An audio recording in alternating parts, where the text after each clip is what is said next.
안녕하세요. 저는 40대 초반의 여자입니다. 잘 알려진 속담 중에서 뿌린 대로 거둔다라는 말이 있죠. 내가 마음을 좋게 쓰면 좋은 일이 따라오고 나쁘게 행동하면 결국은 나쁜 결과를 초래하기 마련이잖아요.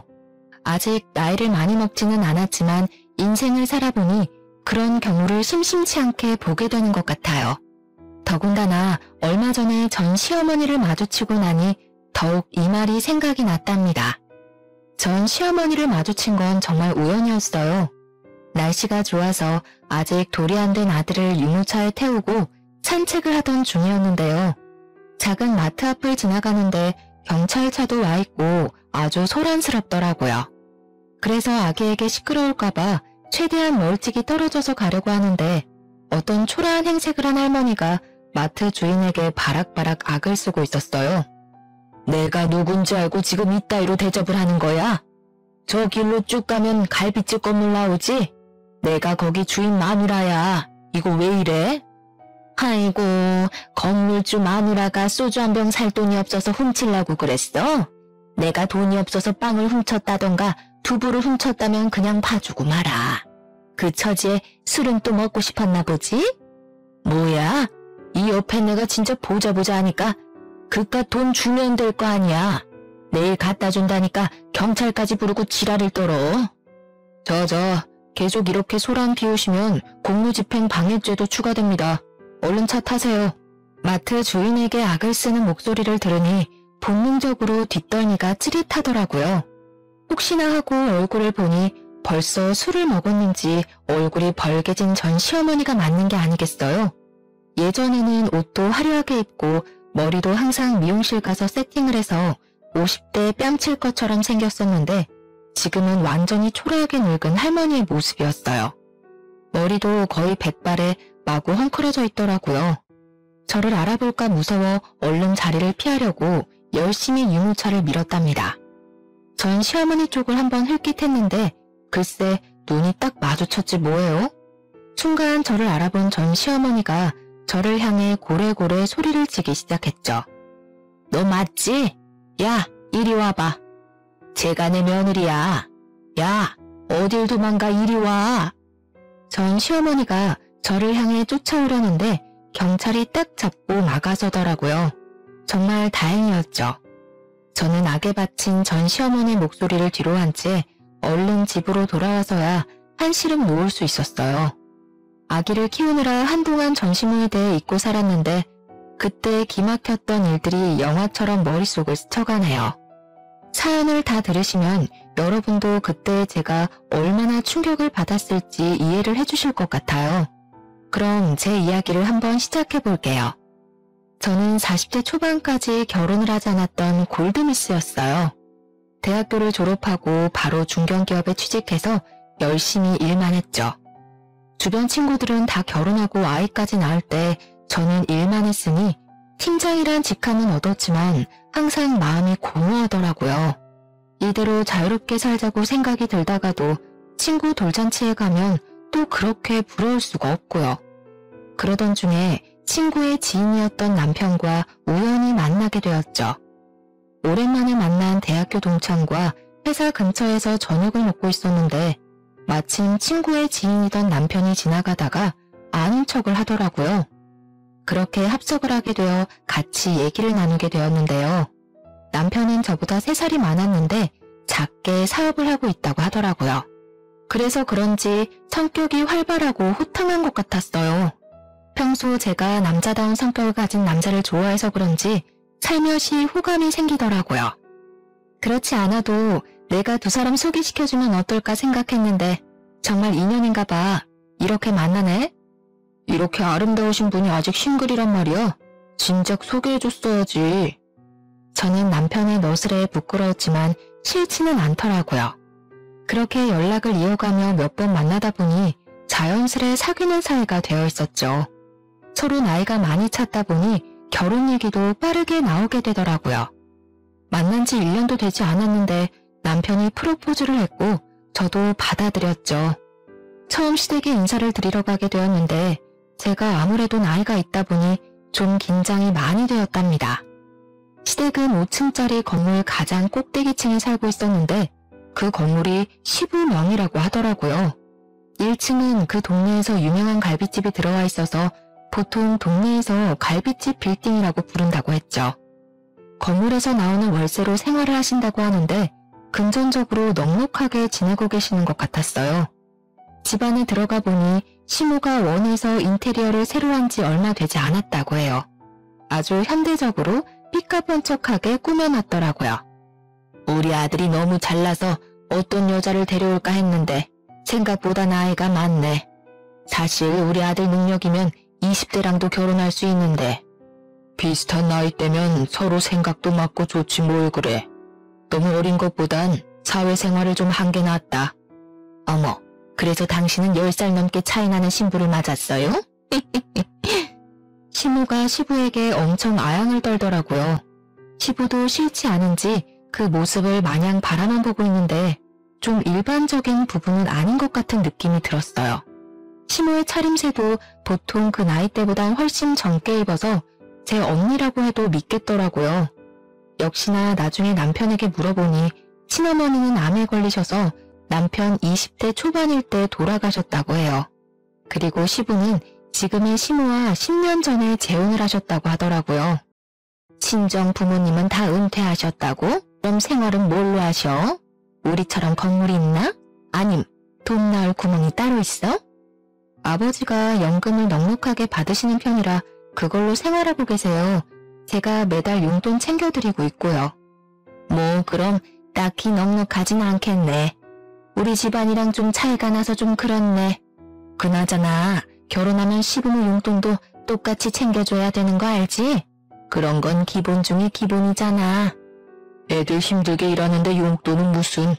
내가 돈 충분히 주잖아. 괜히 그런 걸로 애들 괴롭히지 마. 저는 사실 시댁에서 결혼을 반대하면 당연히 툭툭 털고 안 하려고 생각하고 있었어요. 시모가 하는 말이 마음에 걸려서 결혼에 대해 다시 생각해봐야겠다는 마음이 들었죠.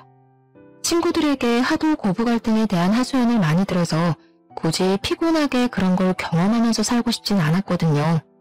저는 제 커리어에도 자부심이 있고 연봉도 나쁘지 않기 때문에 그런 대접을 받으면서까지 진행할 필요는 없으니까요. 하지만 시부가 트인 생각을 가진 분 같았고 결혼하라고 시원하게 지원을 해주시더라고요. 남편이 시원시원하게 결혼을 밀어붙여서 정신이 들었을 땐 이미 결혼식을 다 끝내고 신혼여행까지 다녀온 후였답니다. 결혼을 했다고 해도 일은 놓고 싶지 않았기에 회사는 계속 다니고 있었죠.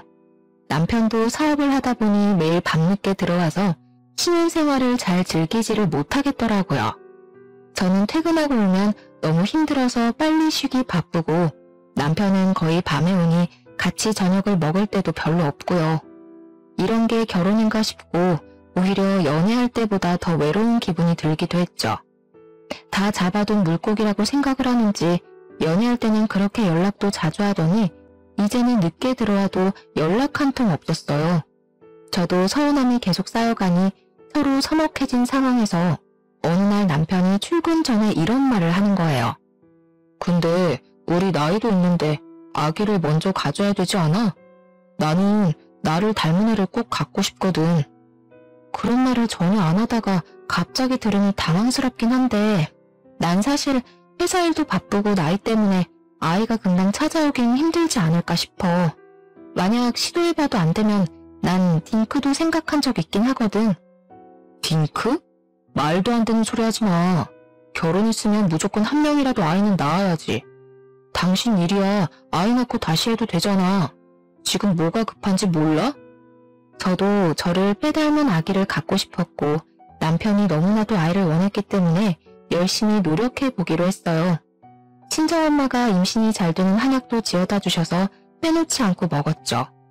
몸이 건강해야 한다고 해서 평소에 운동도 싫어했지만 요가 수업도 듣기 시작했답니다.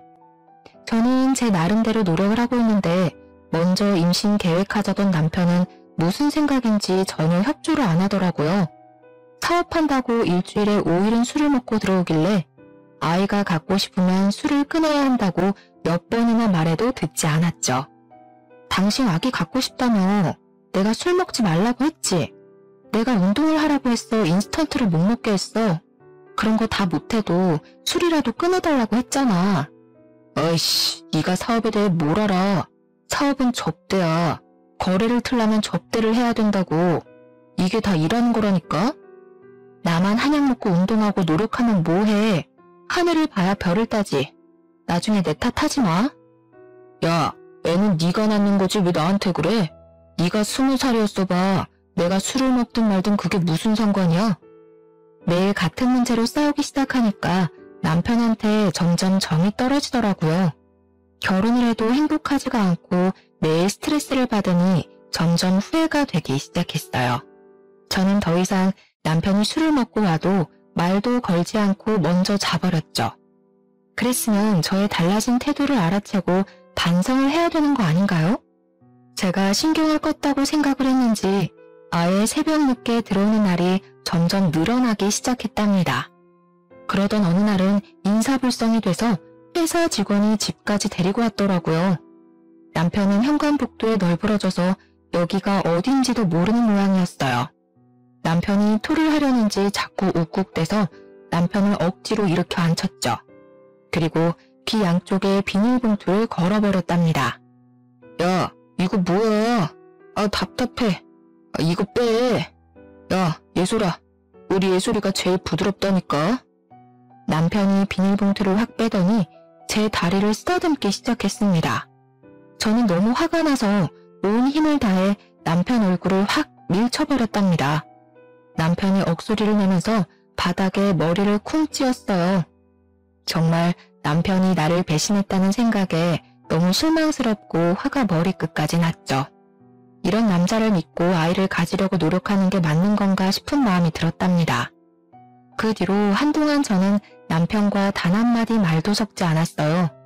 남편도 자신이 실수한 걸 알았는지 저에게 섣불리 말을 걸지 못하더라고요. 저녁에도 일찍 들어오는 날도 생겼지만 전 신경 쓰지도 않고 안방 문을 걸어 잠궈버렸죠. 주말엔 몇 주 전부터 시댁 식구들과 저녁 모임을 하기로 약속을 잡아놓은 상태라 가야 될지 말아야 될지 고민이 되었는데요. 안 가면 둘이 싸웠다는 걸 시부모님도 다 알게 될 테고 그럼 또 시끄러워질 게 뻔하니까 생각만 해도 머리가 아프더라고요. 내가 실수한 건 인정할게. 이제 술 먹는 거 자제할 테니까 오늘은 같이 자자. 당신이 아버님 무서워서 이러는 거 다 알아. 내가 그때 술주정하는 걸 녹음해놨어야 하는데 분이 죽겠어. 오늘 가서 아버님한테 당신이 아가씨들 있는 곳까지 드나든다고 말할 건데 그래도 같이 가줬으면 좋겠어? 여보, 왜 그래? 아버지 아시면 진짜 난리나.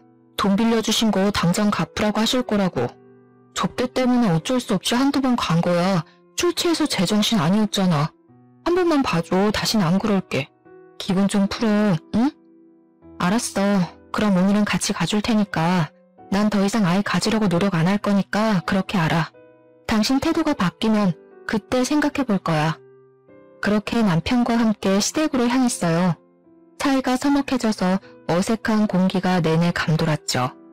시부는 건물 1층에 있는 갈비집으로 저희를 데려가더라고요. 세아가 우리 건물 안에 있어서가 아니라 여기가 진짜 맛있기로 유명한 곳이란다. 많이 먹어라. 그런데 아직 좋은 소식은 없는 거니?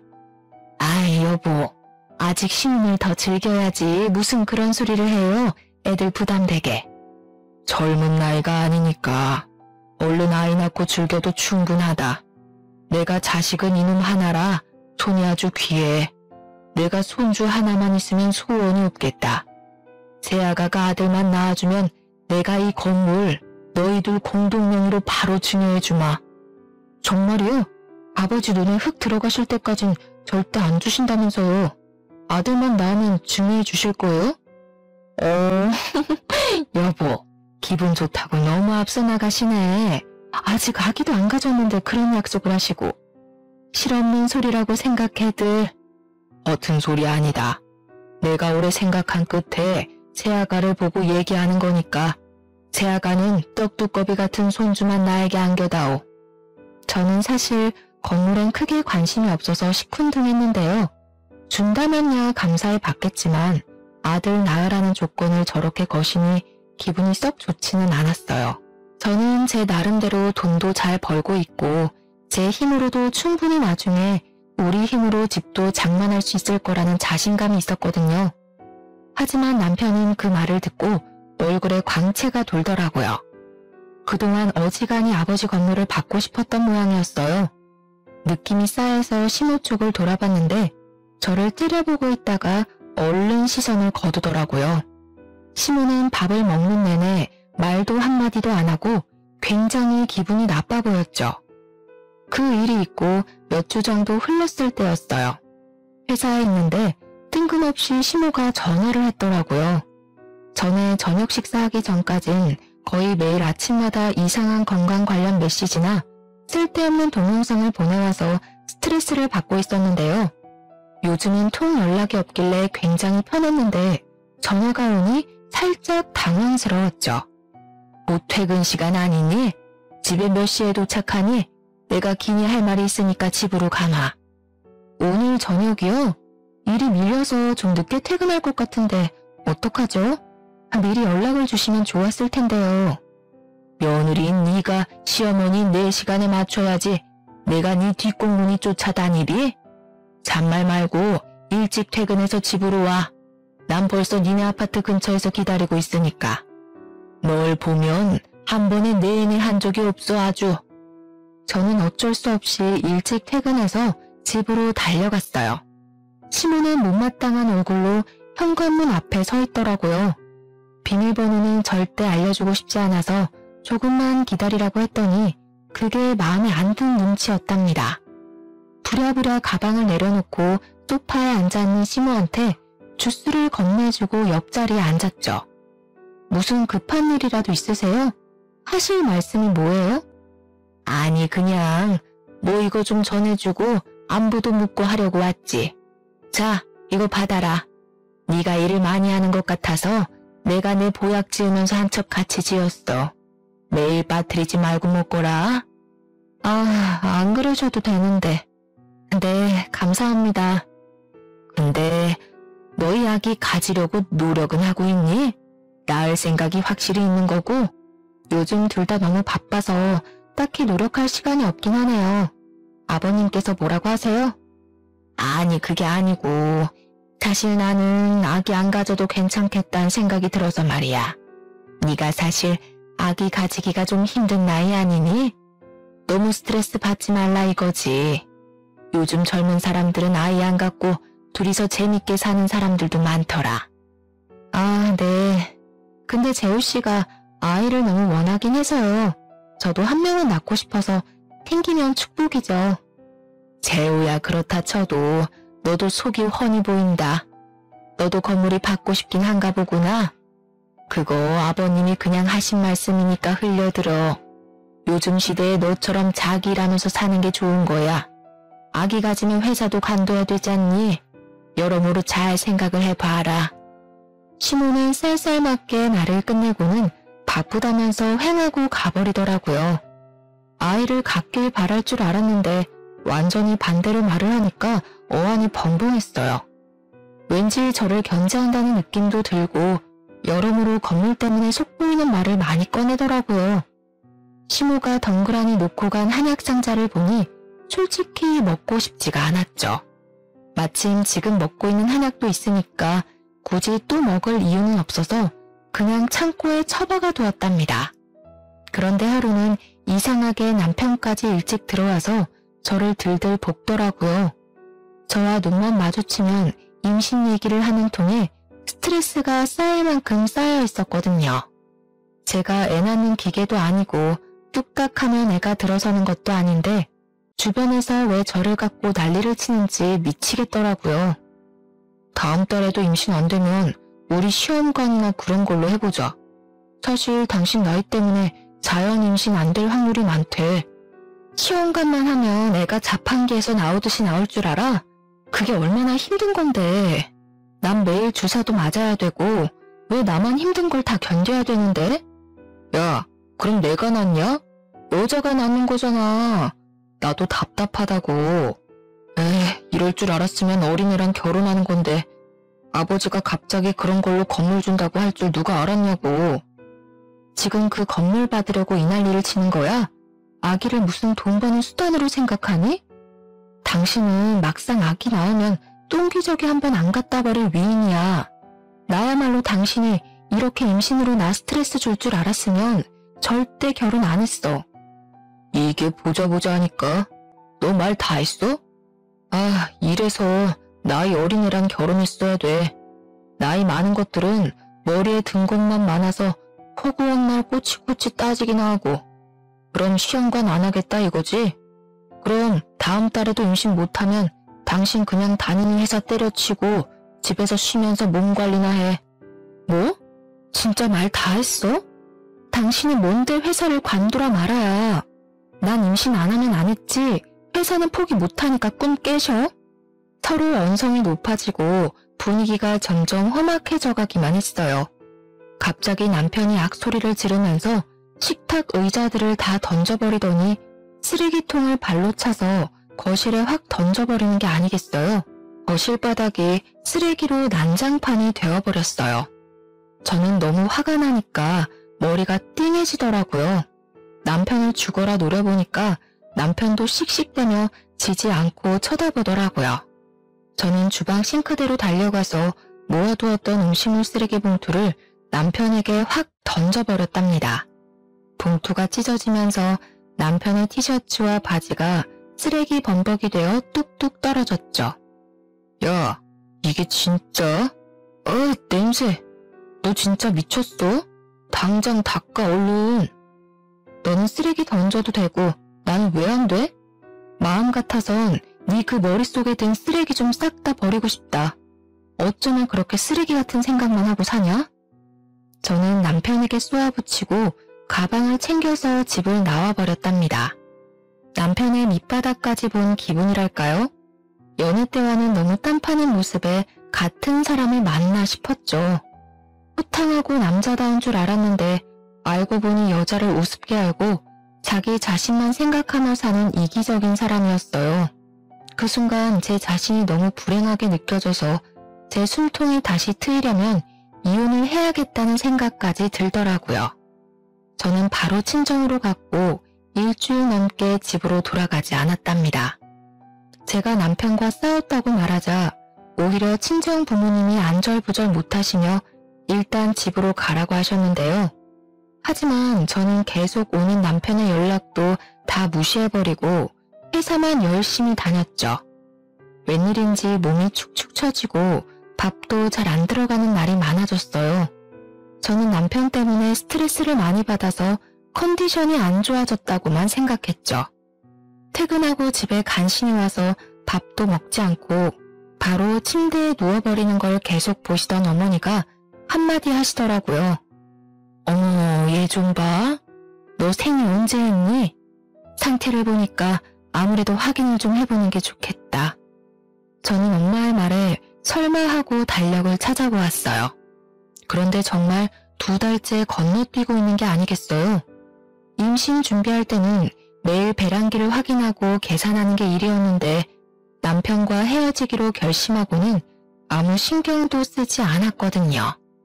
저는 얼른 테스트기를 해보았는데 선명한 2줄이 보이더라고요. 얼마 전까지만 해도 이 2줄이 얼마나 보고 싶었는지 몰라요. 안 좋은 상황에서 임신을 확인하고는 마냥 기뻐할 수는 없는 걸 보니 인간의 마음이 얼마나 갈대 같은지요. 저는 당황스럽기도 하고 바라던 일이 이루어졌으니 좋기도 하면서도 아기를 혼자 키워야 하나 하는 생각도 들고 별 감정이 다 들더라고요. 남편한테 좋아하면서 마냥 알릴 수도 없는 현실이었으니 씁쓸하기도 했고요. 저는 엄마에게 당분간 우리만 알고 있자고 하고 테스트기를 서랍 안에 넣어놨어요. 저녁을 먹는 내내 남편에게 알려야 하는지 말아야 하는지 생각하느라 무슨 맛인지도 모르고 먹었던 것 같아요.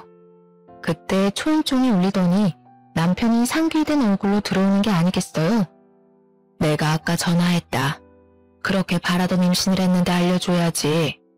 이제 아기까지 찾아온 마당에 이혼하니 많이 허튼 소리 말고 장서방이랑 얼른 화해하고 집으로 돌아가.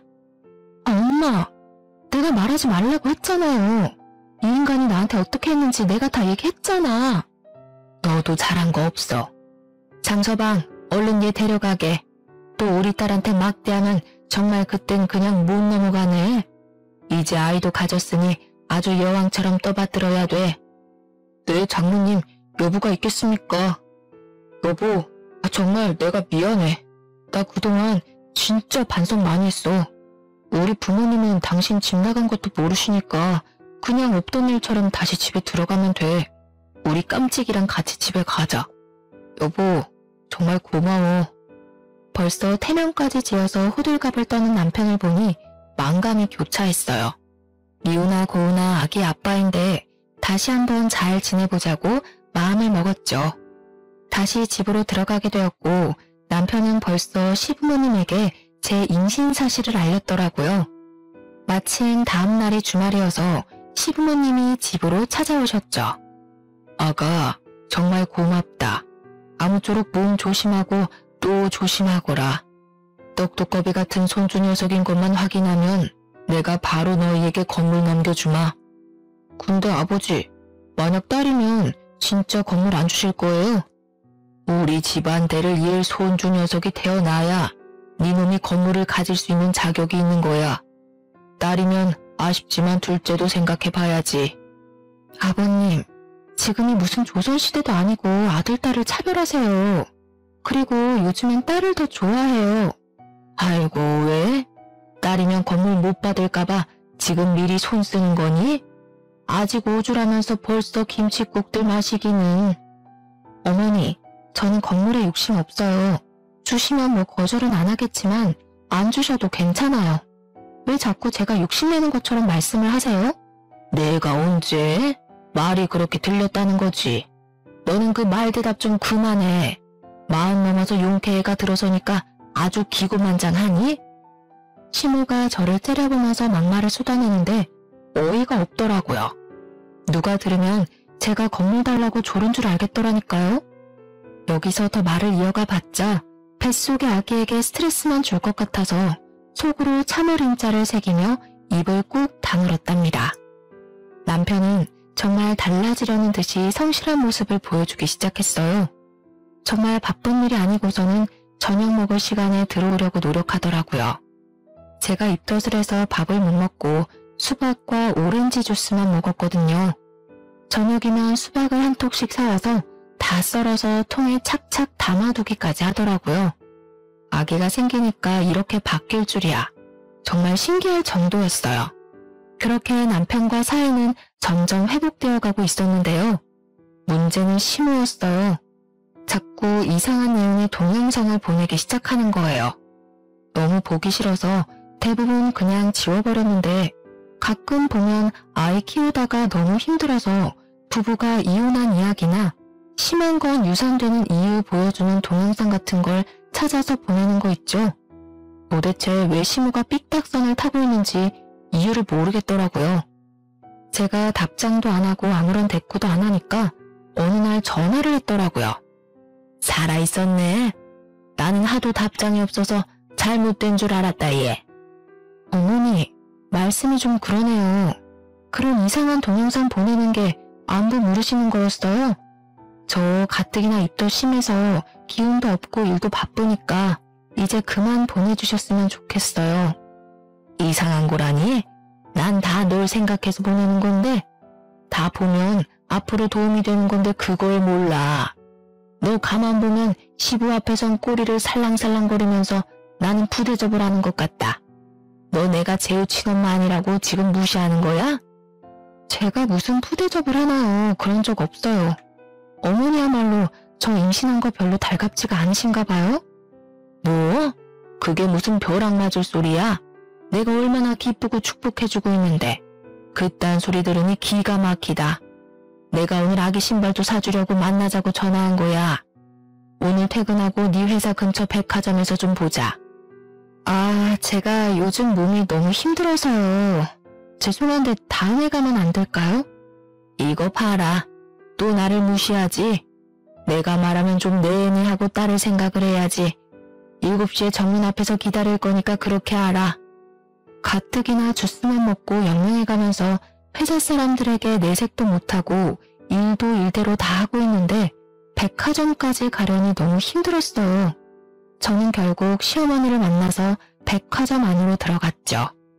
저는 아기용품 매장만 가서 얼른 사고 집에 가고 싶었는데 시어머니가 1층부터 제 팔짱을 딱 끼고 삥삥 돌며 구경을 하는 거예요. 어머님, 저 진짜 너무 몸이 힘들어서 얼른 아기 거 먼저 좀 사러 가면 안 될까요? 예, 백화점에 왔는데 구경을 좀 해야지. 아니, 겉으론 멀쩡해 보이는데 뭐가 힘들다고 그래? 배가 남산만큼 나온 것도 아니면서. 저도 임신이 처음이었지만 시모는 재혼 전에도 한 번도 아이를 가진 적이 없어서 그런지 임신 초기에 얼마나 힘든지 이해를 못하는 것 같았죠. 아기용품 매장이 있는 3층까지 구석구석 삥삥 도는데 정말 주저앉고 싶더라고요. 가까스로 정신을 부여잡고 시모가 골라주는 아기 신발을 하나 받아들고 나왔어요. 이상하게 백화점에 앉아서 쉬는 의자가 없어서 잠깐 쉴 수도 없었거든요. 저는 빨리 집에 갈 생각만 하고 있었기에 엘리베이터 쪽으로 걸어갔어요. 시모가 뒤에서 저를 재빠르게 쫓아오더니 팔을 잡더라고요. 아유, 예. 사람이 너무 많아서 한참 기다려야겠다. 너도 힘든데 우리 계단으로 내려가자. 그럼 금방이야. 네? 저 다리가 후들거려서 계단 못 가요, 어머니. 시어머니는 제 말도 듣지 않고 비상구 문을 벌컥 열었고 저를 기다리고 있더라고요. 제가 움직이지 않자 인상을 팍 쓰면서 오라는 손짓을 계속 해댔어요. 예, 빨리 오라고. 사람이 그렇게 많은데 저한테 소리를 삑 지르기까지 하더라고요. 저는 사람들 눈을 피해서 비상구 쪽으로 걸어갈 수밖에 없었어요. 난간을 꼭 잡고 내려가기 시작하는데 시모가 앞서가지 않고 제 뒤에서 따라오는 게 아니겠어요. 저보다 걸음도 훨씬 빠른데 뒤에 떡 버티고 있으니 불편하고 신경이 쓰였답니다. 거의 1층에 도착하자 한시름이 놓여서 잠깐 쉬려고 하는 찰나에 다리가 휘청이면서 난간을 잡을 새도 없이 몸이 앞으로 고꾸라져 버렸답니다. 저는 계단을 대굴대굴 굴러서 바닥으로 떨어졌어요. 제가 잠시 정신을 잃었는지 시모가 소리치는 게 들렸었는데 깨어나 보니 병원 응급실이더라고요. 제 손을 붙잡고 울상이 된 남편의 얼굴이 보이고 뒤쪽으로 시부모님이 서 계셨죠. 여보, 괜찮아? 도대체 어떻게 된 거야? 초기가 가장 위험하다는데 조심해야지. 아기는? 아기는 무사한 거야?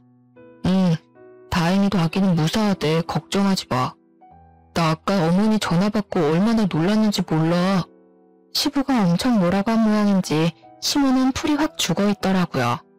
이상은 없어서 바로 퇴원했는데 좀 캥기는 부분이 있었죠. 제가 넘어질 때 시모가 다리를 건 듯한 느낌이 들었던 것 같은 거예요. 근데 확실하지가 않고 저도 정신이 없었기에 그냥 넘길 수밖에 없었어요.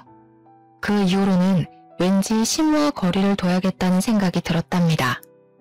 이제 임신한 지도 거의 12주가 가까워지고 있었어요. 이때쯤이면 아들인지 딸인지 알려주신다고 해서 남편이 정기검진 날짜만 엄청 기다리고 있더라고요. 입덧도 사라지고 백화점 사건 이후로 시모도 연락이 없어서 평화로운 날을 보내고 있었는데요. 어느 날 주말에 남편도 약속이 있다고 나가서 저 혼자 푹 쉴 마음으로 여유롭게 아침을 먹고 있었죠. 갑자기 초인종이 울려서 나가보니 시모가 쫙 빼입고 서 있는 게 아니겠어요. 예, 얼른 옷 입어라. 병원이 1시면 문 닫으니까 빨리 가야 돼. 네? 갑자기 무슨 병원을 가요? 어디 아프세요? 나 말고 너 말이야. 내가 잘 아는 산부인과 의사가 있는데 내가 하도 너 노산이라 걱정을 하니까 한번 데려와서 검진도 싹 해주고 도움도 주겠다고 하더라. 어서 따라 나서. 저 지금 다니는 산부인과도 좋은 곳이에요. 저 괜찮아요. 그렇지 않아도 다음 주에 정기검진 가요. 또 말대답. 한 번에 좀 예의할 순 없어? 내가 다 우리 집안 잘 되고 너 잘 되려고 이렇게 사방을 다니면서 나서면 좀 고맙다고 따라 나서면 될걸. 빨리 못 나와? 유명한 의사라 약속 잡기 힘들어. 뜬금없이 와서 얼마나 호들갑을 떨면서 정신도 못 차리게 하는지 어느새 택시에 떠밀려서 타고 있더라고요. 그렇게 30분은 갔을까요?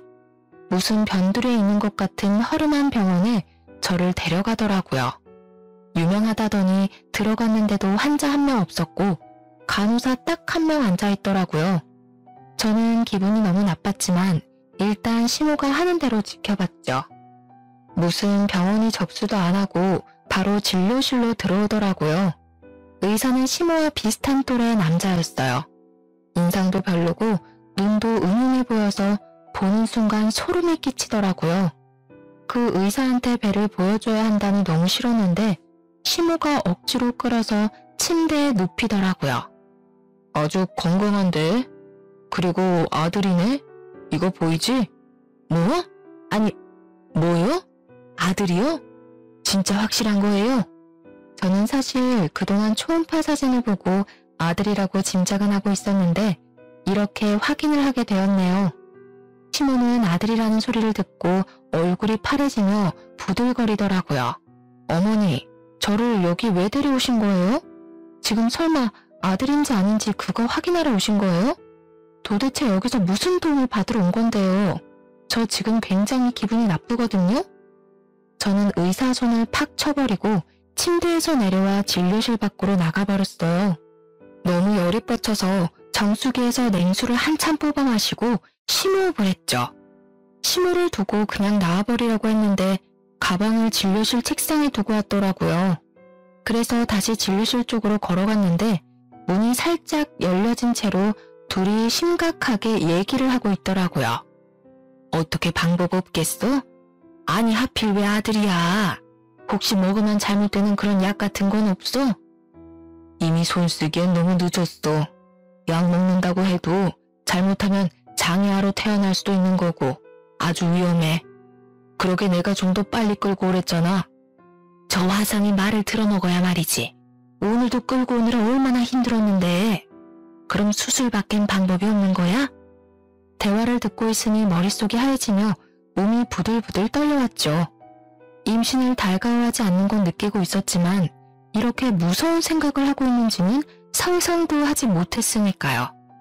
시모의 소름 끼치는 두 얼굴을 보니 어떻게든 증거를 남겨야겠다는 생각이 들었어요. 다행히 주머니에 핸드폰이 있어서 뒤늦게라도 얼른 비디오를 찍었답니다. 그리고는 혼자 서둘러 나와 집으로 가버렸어요. 저는 저녁에 남편이 올 때까지 기다렸다가 함께 시댁으로 갔어요. 제가 집 안에 들어서자마자 시모가 큰 소리를 치기 시작하더라고요. 연락도 없이 너 혼자 가버리면 어떡하니? 가방도 두고 가서 얼마나 걱정했는지 알아? 애가 기본이 안 돼 있어. 걱정이요? 같이 있다간 또 무슨 수작을 부릴지 모르니까 제가 얼른 도망친 건데요? 뭐? 수작? 이게 아주 막 나가네. 내가 재혼했다고 지금 이렇게 무시를 하는 거야? 여보, 얘 말하는 것 좀 봐요. 나를 얼마나 무시하는지 봤죠? 이간질 시키려면 상대 봐가며 제대로 했어야죠. 그럼 이건 어떻게 설명할 건데요? 저는 아까 찍은 비디오를 열어 시부모와 남편에게 보여줬습니다. 그걸 본 시모가 얼굴이 사색이 돼서 핸드폰을 뺏으려고 하더라고요. 저는 얼른 시모의 손을 쳐버렸어요. 내가 참아보려고 했는데 사람이 할 짓이 있고 못할 짓이 있는 거예요. 아무리 친자식이 아니래도 어떻게 손주를 잘못되게 할 생각을 할 수가 있어요? 이게 지금 우리 아기 두고 하는 말이란 말이야? 이 아줌마가 진짜 미쳤네? 그동안 아버지 생각해서 대우해줬더니 진짜 내 엄마라도 된 것 같아? 아, 딱 알겠네. 이 건물 나한테 넘어갈까봐 이런 짓을 꾸민 거지? 그렇다고 이게 당신께 될 것 같아? 아니, 그게 아니라 오해가 있는 것 같은데 우리 손주 얘기를 한 게 아니라 이 의사가 내 친구인데 다른 환자 얘기를 한 거야. 너는 나한테 물어보지도 않고 이렇게 오해를 하니? 오해요? 일부러 저기까지 끌고 가서 뭔 짓을 하려고 했는지 저 의사 데려다가 물어볼까요? 내가 이걸로 저 의사 고소할 수도 있어요. 그리고 예전에 나한테 준 한약도 몸 차게 만들어서 애 못 갖게 하는 약이었던 거 내가 모를 줄 알았어요. 그냥 넘어가 주니까 누굴 바보로 알아요? 갑자기 시모의 얼굴이 울그락 푸르락 대더니 제 뺨을 세게 내려치는 게 아니겠어요. 저는 너무 놀라서 바닥에 주저앉았어요. 남편이 시모를 확 밀치고 저를 일으켜 안았죠. 이 여자 진짜 미친 거 아니야? 감히 누굴 건드려? 아버지, 왜 이 꼴을 보고도 아무 말이 없으세요? 네? 시부는 아주 침착한 표정으로 소파에 앉아있다가 안방으로 들어가 무슨 서류 봉투를 가져오더라고요. 그러더니 시모의 얼굴에 확 던져버렸죠. 당신 왜 이래요? 이건 또 뭐예요? 시모는 인상을 찡그리며 서류 봉투를 열어보았어요. 봉투 안을 들여다본 시모 얼굴이 순식간에 새하얘져서 말을 더듬기 시작하더라고요. 마치 염라대왕을 본 것 같은 표정이었죠. 시부가 어이가 없다는 듯이 고개를 저으며 시모 손에서 봉투가 거칠게 빼앗아 들었어요. 그리고는 봉투 속에 든 사진들을 시모의 얼굴에 쫙 뿌려버리더라고요. 당황한 시모가 어떻게든 사진을 숨기려고 땅바닥에 엎어져 추한 꼴을 보이기 시작했어요. 남편도 사진 한 장을 뺏어 들고 자세히 보고 있길래 저도 사진들을 살펴봤는데 시모가 다른 남자들과 찍은 사진들이었어요. 웃긴 건 한 명이 아니라 다 다른 남자들이더라고요. 그 중에는 기가 막히게도 오늘 봤던 의사의 얼굴도 보였죠. 이 옆에 내야 내가 바보라서 여지껏 속아줬다고 생각하지? 그동안 나 몰래 월세 빼돌려서 그 돈 흥청망청 쓰고 다닌 거 누가 모를 줄 알아? 그걸 알아내다 보니 니년이 이렇게 남자를 돌아가며 만난다는 걸 알게 됐지. 더 할 말 있어? 여보, 월세는 내가 가끔 받아쓰긴 했는데 진짜 몇 번 안 돼요. 다신 안 그럴게요. 한 번만 봐줘요, 네? 이건 다 오해예요. 다 같은 모임 친구들이라고요. 친구들? 너는 친구랑 이런 데도 들어가냐? 네가 내 재산을 빼돌린 것도 모자라 나를 배신해. 거기다가 내 손자한테까지 손을 대려고 해. 너는 내가 봐줄 수가 없어. 돈도 모자라 이 건물까지 탐으려고 감히 내 손주를 건드려? 시모는 화장이 다 번져서 거머진 눈물을 줄줄 흘리며 시부의 다리를 붙잡고 늘어지더라고요. 여보, 제발 한 번만 봐줘요. 지금부터 죽은 듯이 살게요. 제발 버리지만 말아요. 당신 없이 나는 못 살아요. 내가 아니라 내 돈 없이 못 사는 거겠지. 당장 내 집에서 꺼져. 지금 안 나가면 내 손주 건드린 채 톡톡히 물릴 줄 알아. 이게 당신한테 주는 마지막. 시모는 시부의 손에 끌려서 건물 1층 밖까지 쫓겨나갔어요. 창문 밖으로 보니 시모는 건물 앞에 주저앉아서 소리를 지르며 울고 있더라고요. 몇 시간이 지나도 그 앞에 있어서 사람들이 웅성웅성 대기도 했죠. 보다 못한 남편이 경찰에 신고를 했고 경찰과도 한창 실랑이를 하다가 결국은 경찰차를 타고 가면서 마무리가 되었답니다. 그 후로 매일 시모가 건물 앞에 와서 시부를 찾으면서 울어서 영업방해로 여러 번 경찰이 찾아오기도 하고 소란이 계속되었다고 해요. 시부가 저와 아기의 안전을 위해서 출산 때까진 시댁에 오지 말라고 해서 시모를 그 후로 보진 않았답니다. 시부는 소송을 진행해서 시모한테 돈 한 푼도 주지 않고 이혼할 수 있었어요. 시모는 남은 돈으로 변호사까지 고용해서 어떻게든 재산을 분할받으려고 발악을 했지만 불리한 증거가 너무 많아 통하지 않았죠. 저는 무사히 아들을 순산했고 출생 신고하는 날에 맞춰 시부가 선물처럼 건물을 증여해 주셨답니다. 집안에 분란을 일으키던 시모가 사라지고 아기가 태어나니 웃을 일이 많아지고 평화가 찾아오더라고요. 가족이 모일 때는 일부러라도 시모 얘기는 절대 하지 않았고 저도 육아휴직을 하면서 아기만 열심히 키우다 보니 어느새 시모의 존재 자체가 희미해져 갔었는데요. 우연히 시모를 딱 마주치게 될지 누가 알았겠어요. 시모가 저를 알아보고 쫓아오려고 할 때는 얼마나 놀랐는지. 사연을 보내는 지금도 등골이 오싹하답니다. 우리 아들에게 해를 끼치려던 시모가 혹시 우리 아기 얼굴이라도 봤을까봐 치가 떨리는 제 마음을 이해하시나요? 사람이 큰일을 당했으면 잘못을 뉘우치고 정신을 차려야 하는데 아직까지도 시부 건물에 미련을 못 버리고 있으니 기가 찰 뿐입니다. 다행히도 우리 아들은 양가 어른들의 사랑을 듬뿍 받으며 정말 건강하게 잘 자라주고 있답니다. 여느 부부처럼 남편과 자주 뚝딱거리기도 하지만 요즘처럼만 잘 지냈으면 참 좋겠어요. 매일 이곳에서 사연을 즐겨 듣다 보니 자기 분수에 맞지 않는 걸 탐하다가 수렁으로 걸어 들어간 시모가 생각나서 저의 이야기를 한번 꺼내놓아 보았는데요. 굳이 대단한 걸 하지 않아도 다른 사람에게 해를 끼치지 않고 산 것만으로도 오늘 하루도 잘 살았다는 생각이 듭니다. 여러분도 그런 하루를 보내셨을 거라 믿으며 이야기를 마칠게요. 들어주셔서 감사합니다. 행복하세요.